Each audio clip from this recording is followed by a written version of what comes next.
राष्ट्रपती प्रतिभाताई पाटील आणि बऱ्याच चित्रपटांची निर्मिती अमरावती जिल्ह्यातून या ठिकाणी झाली।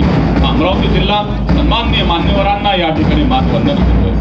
अमरावती जिल्ह्यापाठोपाठ कापूसाच्या बाजारपेठीकरता आणि ऊसाच्या बाजारपेठेने हा बीड जिल्हा प्रगल्भ महाराष्ट्रात केला।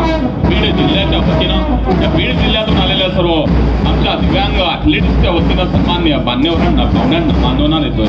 चंद्रपूर चांदा नावाने ओळखल्या गेलेला विदर्भातील महत्त्वाचा जिल्हा, त्यानंतर धाराशिव, सध्याच उस्मानाबादचं नाव चर्चेत झालेला धाराशिव हा मराठवाड्यातील असलेला धुळे जिल्हा ह्या उत्तर महाराष्ट्रात असलेल्या जिल्ह्याच्या माध्यमातून या महाराष्ट्राच्या कानाकोपऱ्यापासून आलेल्या सर्व विद्यार्थ्यांच्या माध्यमातून विदर्भाचा मान्यवर तलावाच्या काठाचा हा गोंदिया जिल्हा, या गोंदिया जिल्ह्याच्या ॲथलेटिक्सच्या माध्यमातून सर्व मान्यवरांना या ठिकाणी मानवण्यात येतोय। विदर्भातील महत्त्वाचा जिल्हा गडचिरोली, वन आणि समृद्धीने या ठिकाणी प्रसिद्ध असलेला गडचिरोली जिल्हा, कोल्हापूर मल्ल आणि कुस्तीची संस्कृती ज्या जिल्ह्याने जोपासली, आई अंबाई, आई एकविरेचं स्थान